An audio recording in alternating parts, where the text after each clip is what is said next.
Hey, welcome to Viking Preparedness. I'm Pastor Joe Fox. I'm currently at a friend's house who just moved to the area near Shofar Mountain, and they wanted to be, they're saints, and they wanted to be part of the community without being on the community. And so that's cool. There's different options for how to do things. And so we're all together in community. We were just over here watching a video of Jim Staley's on the Red Heifer. It was good, kind of movie night. And I got to thinking about community, and I got to thinking about this place in Kansas. A few years ago, my wife and I went to a park that was outside of Atchison, Kansas. That's in northeastern Kansas. We were just hanging out in the park doing things, and I noticed next to the park there was this pretty high-speed fence that was built, and on the other side of that fence there was a road and a field that was nicely mowed, and a security vehicle drove by. That's cool, we're having a picnic. And about 10 minutes later, another one drove by. And about 10 minutes later, another one drove by in this other land that was guarded by this fence. And I told my wife, there's something going on over there. Let's find out what that is on the other side of that fence. And so when we left the park, we started driving around the perimeter of it, if you will, of this other facility. And we came up, and I should have looked it up before I did this video, but we came upon something that was like the National Strategic Defense Logistics Center or something like that. And whatever it was, I looked it up on Wikipedia, and it said it was this facility that was on many acres, 50 acres or something.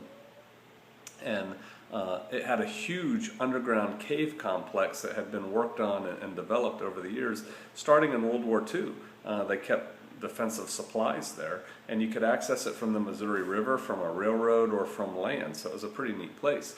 And I told my wife, I said, wow, there's something going on there. That's a pretty interesting place. And you couldn't get on it. It's pretty high security. Well, I just heard via this article my wife posted on Facebook that the Army put it up for sale, the military put it up for sale, and somebody bought it for $510,000. Man, that's nothing. I could probably raise $510,000 in mortgages and stuff like that. But this guy bought this thing, and it has many, many, many acres underground in caverns, like 200 feet underground.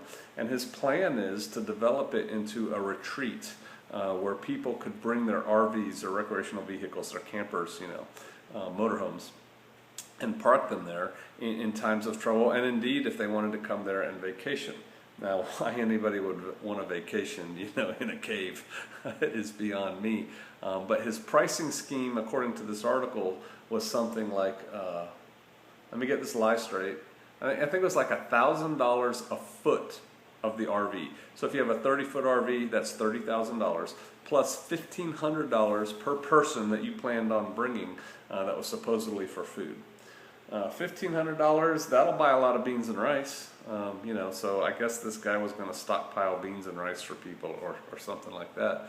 And so here's all these people that it's going to be, and he called it the new Eden or the new Genesis or something like that in the article, because, everybody, I said this in a recent video, everybody, no matter what your spiritual, political background is, everybody can see the writing. Well, a lot of people can see the writing on the wall. You can see the writing on the wall.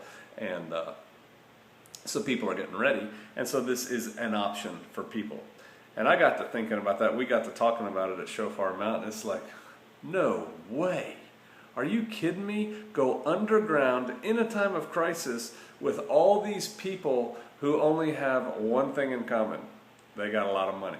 I mean, because come on, that's a lot of money if you're going to pay that much to have a secured spot in this underground facility.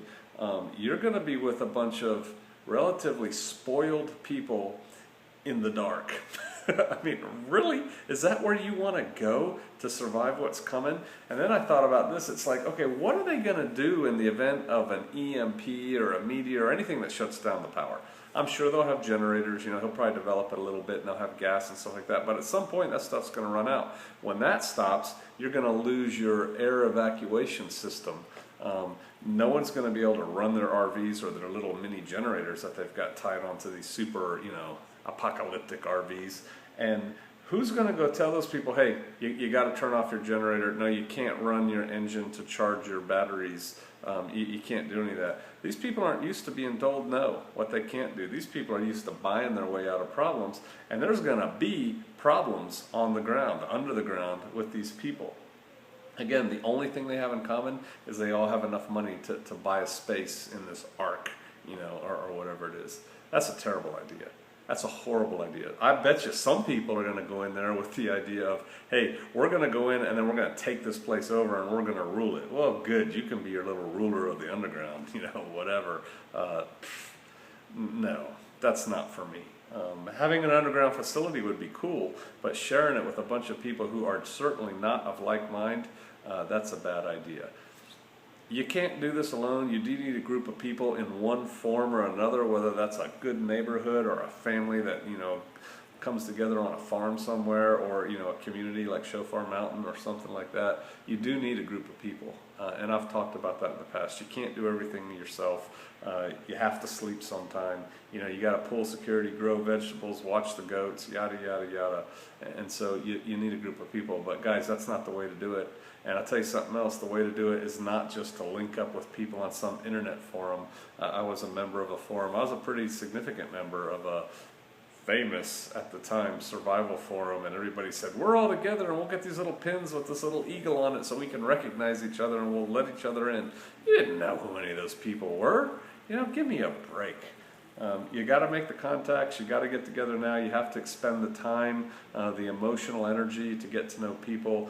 I highly suggest that if you do link up with people, that you do so with people who think about the important things like you do. What are the important things? Whatever you think the important things are. For me, first and foremost, it's, you know, spirituality, what is your relationship with the Most High, and things like that, and we can work from there. But, you know, buying your way into something with a bunch of strangers, bad move. I'll see you out there.